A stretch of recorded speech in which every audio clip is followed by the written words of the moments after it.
que divórcio não é uma opção do casamento cristão. No casamento nenhum, né? Mas, pessoal, a gente vê no mundo que tem gente que parece que faz contrato, né? De tempo em tempo ele vai casando com um, com outro, e aí vai, entendeu? Se nós escolhemos, então, por que temos que esperar a confirmação de Deus? Então, a gente já falou sobre isso, assim, que, a nosso ver, na nossa opinião, Deus não é quem toma a decisão. A gente falou que tem que esperar a confirmação de Deus?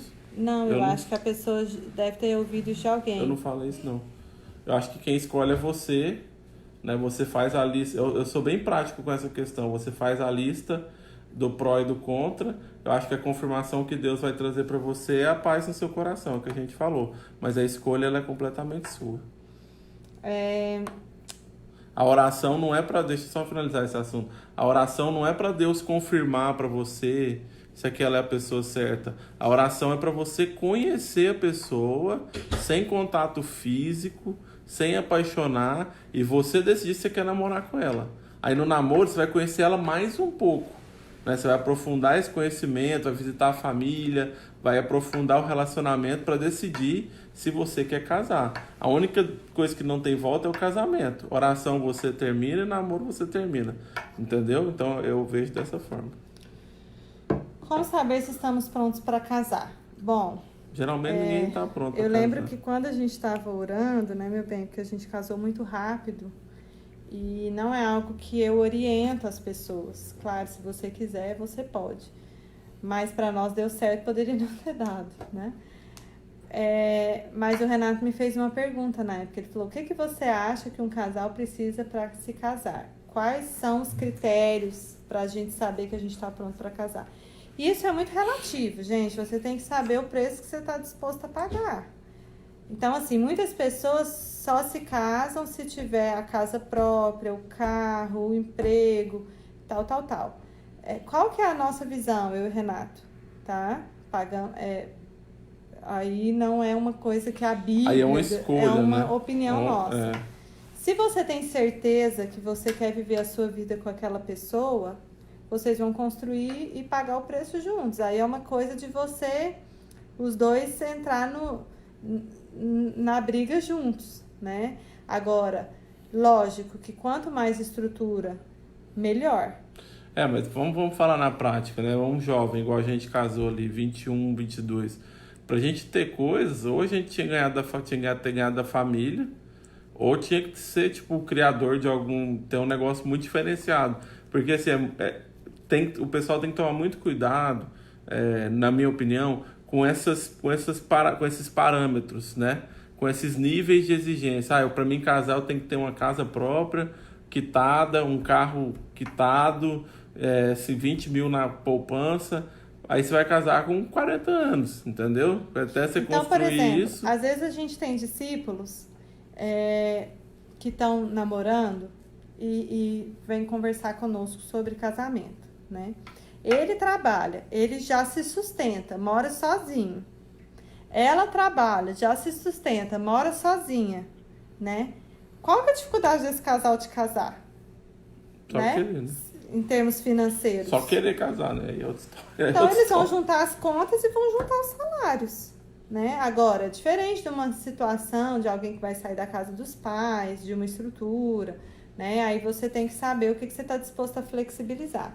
Não pode agir só na emoção, porque às vezes na hora de casar a pessoa fala: não precisa de nada. Não, outra coisa, a gente tá falando da parte assim, prática, né? Da parte de material. Mas assim, outra coisa, vou esperar ele amadurecer mais, vou esperar ela formar. Pessoal, essas coisas, na minha opinião, tá? Isso tudo é construído. Entendeu? Porque vamos falar a verdade, se a gente for esperar o momento ideal para casar e para ter filho, você não vai casar nunca, você não vai ter filho nunca. Então, assim, o Bruno falou: olha, eu casei, a única coisa que eu tinha era a noiva. Geralmente, quem decide casar, esse é o cenário. Você aluga uma casa, os dois vão trabalhar. E eu vou falar uma coisa para vocês: construir em casal é muito válido. Fortalece muito a relação, entendeu? Do que, por exemplo, tá os dois ali já com a vida resolvida e se junta, né? Eu não tenho nem como te falar como que é isso, porque eu e a Samantha a gente casou, como ela falou, nem emprego eu tinha, né? E ela dava aula de inglês Quando eu vi quanto que ela ganhava, eu entrei em desespero, velho, porque era tipo um trabalho voluntário, né? Eu falei, nós estamos ferrados, né? Graças a Deus a gente teve muita ajuda, né, do meu sogro. Tem homem também que tem isso. O cara quer ser o super, como diz o Cláudio, né? Cláudio Duarte, quer ser o Superman, né? Ele quer casar e não quer precisar da ajuda de ninguém. Porque assim, eu vivia uma situação financeira muito confortável, solteira. Então, eu tive que ser muito corajosa para sair daquela situação. O Renato teve que ser corajoso para assumir aquilo e eu tive que ser corajosa. E meus pais tiveram que ser parceiros, né? Agora, isso vai de cada casal, cada um tem que saber o mínimo que aguenta para si de estrutura, né? Nós estamos falando da parte financeira. E acho que o que mais pega é a parte financeira, né? Agora, se a pessoa é imatura, então acho que não tá na hora nem de namorar, né? Espera amadurecer, espera estar pronto para se relacionar, aí vai namorar. Eu falei porque tem gente que quando vai colocar assim, qual que é meu esposo ideal, minha esposa ideal, né? Qual que é a pessoa que eu quero? Coloca um padrão muito alto, né? Tem que ser formado, tem que falar não sei o quê. Então, assim, se você me vê quando a Samantha casou comigo, eu era totalmente, né, não, diferente. E hoje as pessoas acham, quem não conhece a nossa história, que eu casei com um empresário bem-sucedido, né, que eu... Deu sorte demais, né? A pessoa fala, nossa... E, na verdade, a nossa história, assim, a gente... Foi construída, Foi construída, né? E a Samantha também, ela não era quem ela é hoje. A gente foi sendo formado. Mas eu já era ótima, né, meu bem? Não, maravilhosa. Eu não tô falando isso. Né? Então, assim, só que o que eu quero falar? Não coloque padrões tão altos. Tenta enxergar assim, aonde exemplo, a pessoa vai chegar, entendeu? Eu e Renato casamos, meu pai e minha mãe pagaram a cerimônia. Foi uma cerimônia muito bonita, mas não fizemos festa. Se eu casasse hoje, eu ia fazer uma janta e pegar o dinheiro e pro padrão da viajar. minha família, pro padrão social que eu vivia, o nosso casamento teria que ter sido assim, muito mais chique, né, digamos assim. Mas eu queria casar, então para mim foi ótimo, foi excelente, eu não senti falta de festa, eu fui feliz, eu queria casar. Então cada um tem que saber o que está disposto a abrir mão. A gente passou lua de mel num lugar simples, mas foi maravilhoso, foi top, porque, né? Porque lua de mel de crente realmente é lua de mel, né? Porque quem já dorme junto há anos, casa, nem tem graça. Aí tem que fazer um tour pela Europa para ter graça, né? Porque já fez tudo um com o outro, então tem que conhecer a Europa inteira para achar boa a lua de mel. Agora, no nosso caso, era conhecer um ao outro. Eu queria ficar só dentro do quarto, né? Porque lua de mel de crente, meu irmão, aí que as coisas vão acontecer, né? Na verdade, aí você tá abençoado, você tá, né, para fazer ali o que você quiser. Né, o que os dois quiserem, na verdade, né? Então é um momento fantástico, é um momento maravilhoso, né? Então, assim, pra você ver que tudo é uma questão de parâmetros e de definições, né? Tem gente que vai falar assim, pra lua de mel tem que ser lá na Europa, lá na Itália, como é aquele lugar que a gente quer ir depois que a Itália... Na Costa Amalfitana. Costa Amalfitana, isso aí é pra depois você estar casado, entendeu? Aí você vai... O crente, ele, né, tem que casar e dentro das perspectivas que tem. O pessoal falando, eu casei, não tinha dinheiro nem pra gasolina. O dinheiro que eu levei pra lua de mel foi que eles cortaram na gravata. Já viu que o pessoal corta a gravata? Deu uma grana boa, porque tinha muita gente no casamento, né, graças a Deus. E eu falei, glória, né? Então foi essa. Levamos isso aí. O Vitabar tem que bater as metas. Aqui, como diz o Vitabar, aqui em casa é quase todo dia. Todo dia é quase. Tá bom, tem é uma piada interna essa, tá? Qual o primeiro passo que duas pessoas têm que dar quando decidem orar juntos? Bom, orar. Geralmente Decidi você fala, né, com seus líderes. Os líderes sentam com vocês dois. Explica, abençoa. A gente tá falando aqui de líderes, tá? E os seus pais, né? Dentro daquelas condições que a gente falou. Tá? Então, procura o seu líder, que aí ele vai te orientar certinho. Ok. Como vencer a falta de confiança em amigos que já te feriram muito? Como relacionar novamente? Bom, uma coisa, gente, é o perdão. né? O perdão é um mandamento, a gente tem que perdoar. Outra coisa é você saber se a pessoa merece confiança ou não. Então, você perdoou, mas aí você tem que ver se aquela pessoa merece a sua confiança. Não é porque você perdoou que você tem que confiar novamente na pessoa. São duas coisas diferentes. Se você vê que a pessoa errou, foi uma situação, foi um momento, ela está arrependida e você decidir confiar novamente, abre o coração para isso. Agora, se você vê que é uma pessoa que tem dificuldade, tem problema de caráter, que vai falhar com você, perdoa, não guarda aquela amargura no coração, mas tenha os seus cuidados com aquela pessoa. Estou falando de amizade, tá bom? Vocês definiriam casamento como uma forma de dividir a vida com Deus ao lado de alguém, formar família ou para não cair na vontade da carne, como o apóstolo Paulo dizia? Deixa eu responder essa. Essa é a maior prova que o apóstolo Paulo nunca casou. Entendeu? Porque eu falo isso para os homens, né? Qual que é a maior prova que o apóstolo Paulo nunca casou? Porque ele mandou o povo casar para fazer sexo. E o casamento não é feito só disso. Entendeu? O Cláudio Duarte até brinca, o solteiro acha que vai casar para fazer sexo, né? Então casa para você ver. Porque o sexo faz parte do casamento.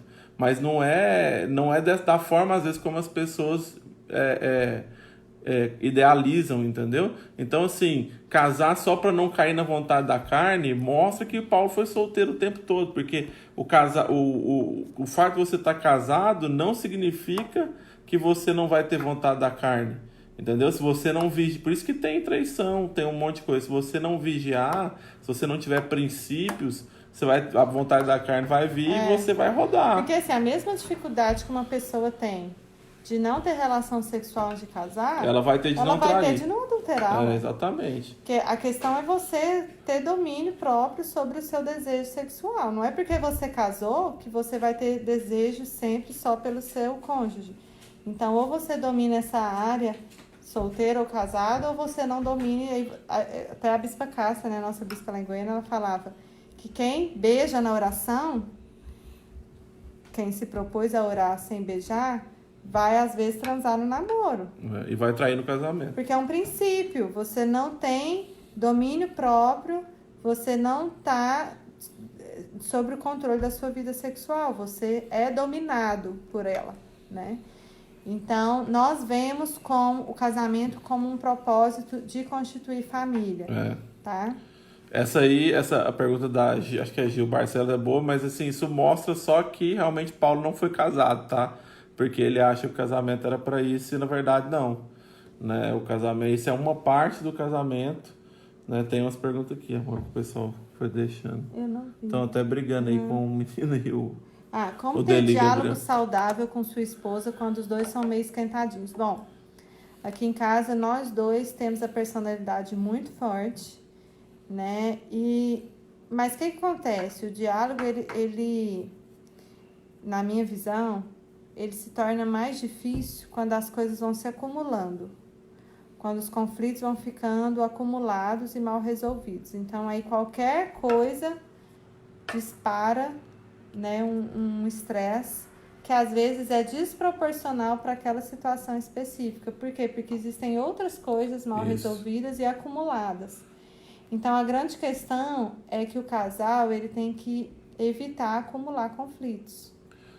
Evitar acumular conflitos e, assim, ter momentos, né, para poder tentar resolver isso, tentar não dormir brigados. Outra coisa que é muito importante, que a gente aprendeu não faz muito tempo, faz pouco tempo, a gente tinha um devocional, tem uma vida de oração, mas como casal, você vai tendo filho, você vai tendo uma dinâmica, a gente não estava orando junto pelo nosso casamento.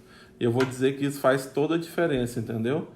Quando o casal se reúne para orar junto pelo casamento. Porque aí se tá ali com uma situação ruim, é até o momento ali, às vezes, de resolver.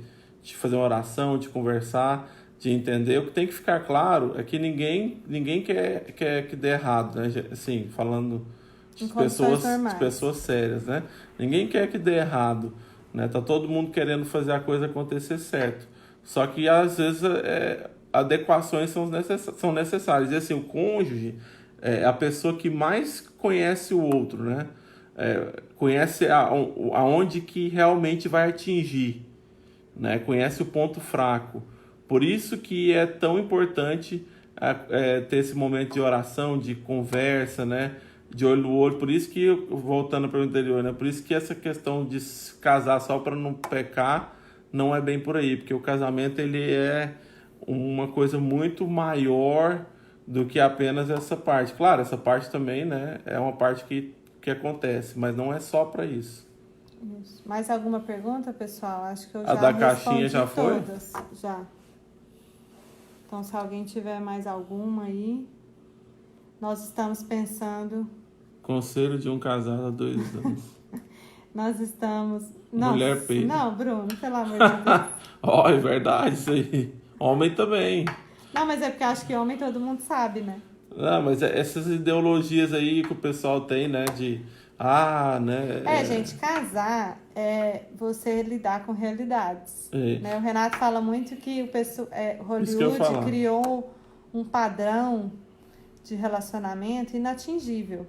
Uma coisa muito romantizada, um pouco fora do que é possível ser atingido. Então, às vezes, nós mulheres, principalmente, a gente casa ou se relaciona com essa expectativa de casar com um príncipe encantado, aquela coisa com uma música tocando no fundo, né, o tempo todo. E as coisas são vida real. Agora, não significa que tem que banalizar, que tem que, né, Olha lá, abrir como mão. assim a pastora peida? Com certeza. Com certeza. Não é que você tem que banalizar e fazer o casamento virar qualquer coisa, mas casamento é vida real. E o pastor não, tô brincando. Eu também ronco. Eu ronco é uma maravilha. Até a Sofia fala, né? Pai, você tá roncando muito alto, né? Vocês vão ver quando você tiver filho. Vai, filho peida também, né? E o filho é pior, né? Ele não entende às vezes que aquilo é errado e Eu solta, prefiro falar né? solta pum, gente, porque peidar é muito feio. Solta pum é coisa de mulherzinha mesmo. O homem fala peidar. Mas eu sou Um homem que mulherzinha. falar soltar pum aí, nós vamos marcar uma reunião com ele. Que tá errado aí, né? Tá com alvará de funcionamento já. Ai, gente. Mas essas coisas, isso é importante a gente falar, porque as pessoas idealizam ver o filme lá de Hollywood, né?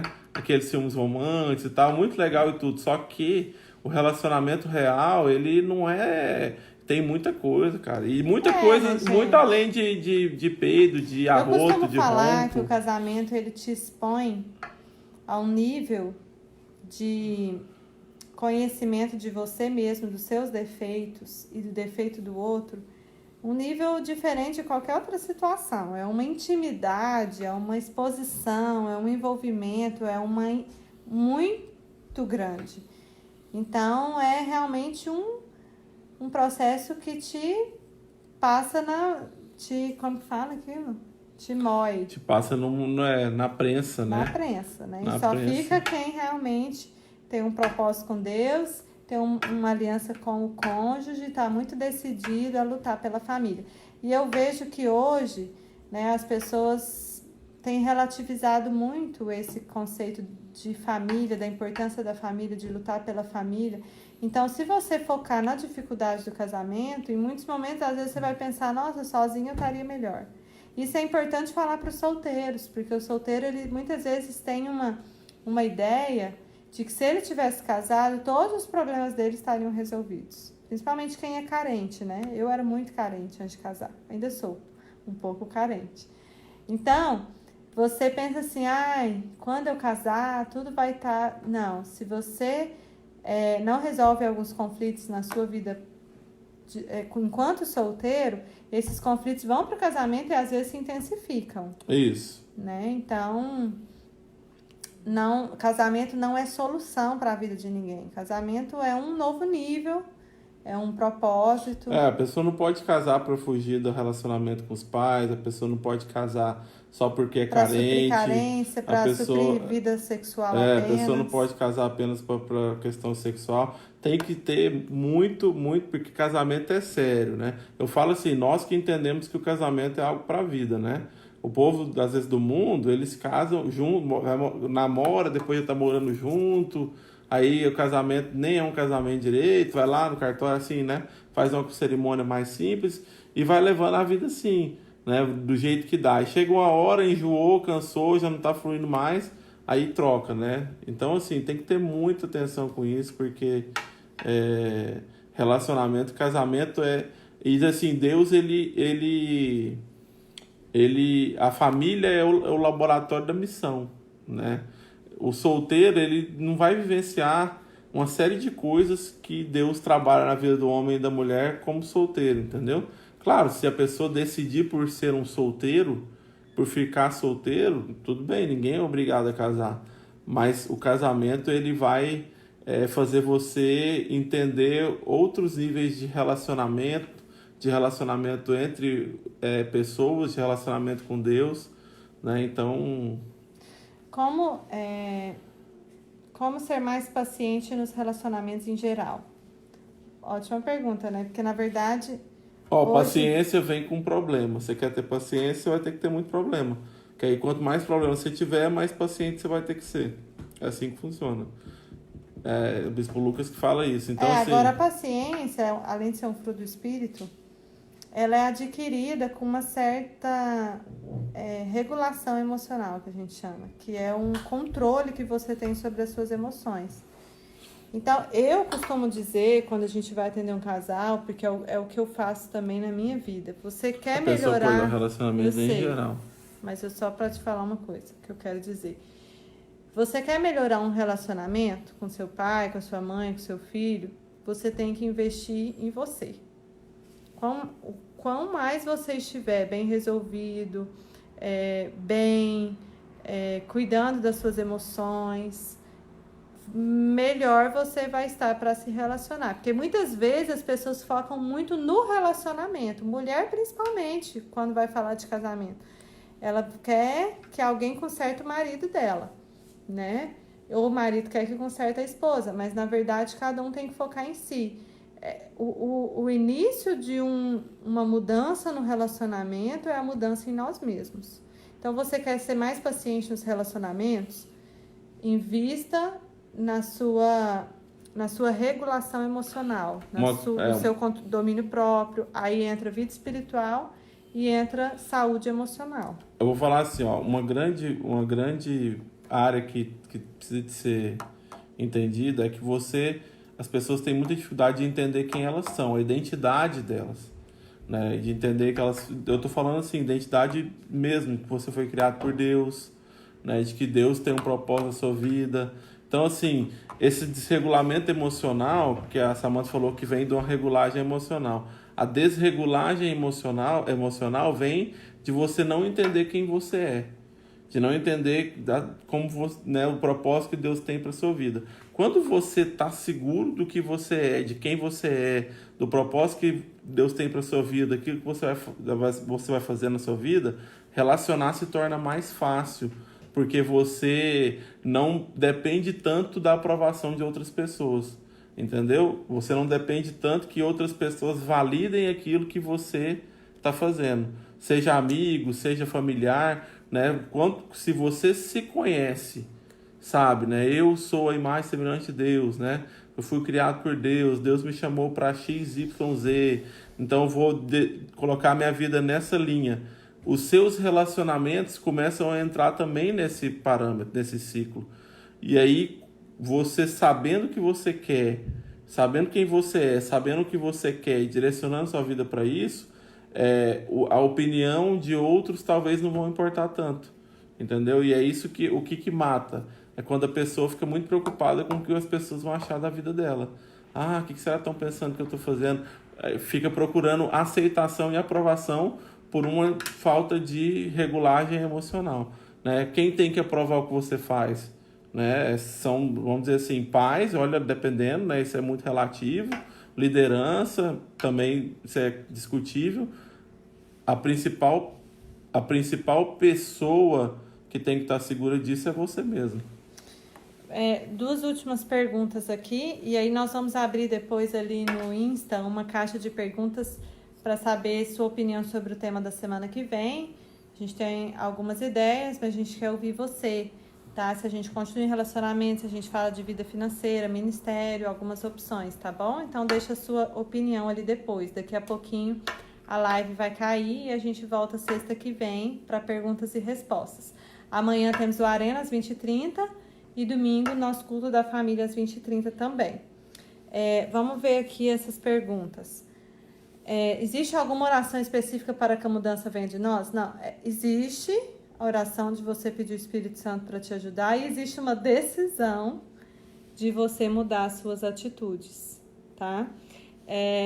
Depois de casados com o tempo, como poderia lidar se caso uma das partes começa a dar sinais de que não quer mais estar no ministério? Bom, isso aí é assunto para um aconselhamento profundo, né?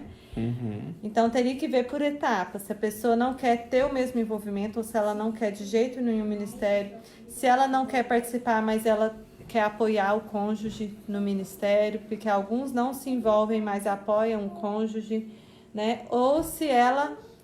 E isso é diferente também, não querer o ministério e viver uma vida de pecado. É difícil responder isso sem ver a pessoa, entendeu? Seria um caso de aconselhamento. Você teria que ver o caso, mesmo. o casal, olhar, ver, entender os conflitos, entender o que aconteceu, Mas a princípio, a gente cuida primeiro do casamento, né? Porque não existe ministério sem casamento. Isso. Então, não tem como, por exemplo, eu vou divorciar do meu marido porque ele não quer ser líder. E um né? solteiro, quem aí ama ministério, né? Como nós, quer crescer, quer ser pastor e tudo mais, não existe ministério sem casamento. Até existe, mas vai dificultar muito seu processo. Quando você é solteiro, você é líder. Mas um pastor solteiro... Mas você não vai ser pastor. Vai ter um nível onde você vai chegar no seu ministério. Se o cara for tipo assim, um avião, ele até é um ungido pastor, mas sempre essa área na sua vida vai ser uma coisa que vai te travar, entendeu? Caso você seja casado, o seu ministério vai até onde o seu casamento suportar. O seu ministério é do tamanho do seu casamento. Eu quero ser bispo, eu quero ter um ministério grande, você tem que investir no seu casamento. Às vezes a pessoa troca, né? Coloca o ministério lá na frente e rebenta o casamento, e aí não adianta nada. Você vai só perder, entendeu? Sua vida vai só andar para trás. Invista naquilo que é prioridade. Prioridade é o quê? Primeiro é Deus, tá? Depois é o seu casamento, sua família, entendeu? Depois vem ministério. Vamos ver se dá tempo mais essas duas perguntas aqui. A melhor forma de fazer as pazes é entre quatro paredes. O Cleiton diz. Me lembro do meu antigo líder dizer: a melhor forma de fazer as pazes é entre quatro paredes. O Renato. De que forma, Cleiton? Coloquei aqui sem querer. De que forma, né? Tem uma forma aí, mas aí o Cleiton tá certo. Para casados, né? Casal que briga, eu dou uma orientação aí, né? Depois, quando for só sobre casal, a gente fala. A pastora te pede para trazer café da manhã cedo na cama? Não, eu levo. Não, mas ela leva. Ela leva e esses dias eu tava com sono e não dei muita bola. E ela ficou super chateada. E esses dias ele ainda falou que não queria. Complicado, né? Eu tava com sono, cara. Mas eu vou chegar nessa fase do casamento que meu marido vai levar pra mim. Não, mas eu levo também. Que é isso? Eu não sou... Uma vez por ano. Amor, não me lembro. Não, mas é porque você não tá... Ele te dá uma cesta. Ele mandava no namoro, ele mandava cesta de café da manhã. O assunto tá ficando polêmico. Tá acabando. 1 minuto restante. O Renato programou aqui no Instagram. Quando chegar uma pergunta polêmica, por favor, finalize a live. Eu sinto que o assunto tá ficando polêmico, né? Ainda bem que tá terminando a live. Às vezes eu faço coisas muito maiores que o simples café da manhã na cama. Mas pode levar o café da manhã. Mas eu vou levar. Queridos, obrigado. É porque, gente, de manhã eu sou inútil. Né? Eu me jogo da cama pra levantar. Então quem me conhece mais de perto sabe.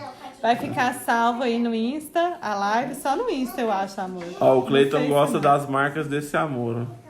A música. Chegou, né, Valdeci? Entra que vai ficar salvo aí, tá, queridos? Obrigado pela participação de todos. Sexta a gente vem aqui para mais perguntas e respostas. Espero você amanhã no Arena, às 20h30 e domingo às 20h30 também. Beijos. Saudades de vocês, beijos. Amo vocês. Mais caprichado, com mais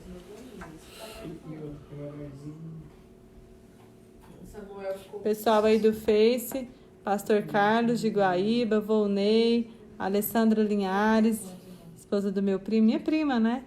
Pedrolina, Eliezer, saudade de vocês. João, Joyce, Nara, Juliano, Jennifer, Costa, Darcy, Bruna, Suelen e Paty. Beijos. Beijo, beijo.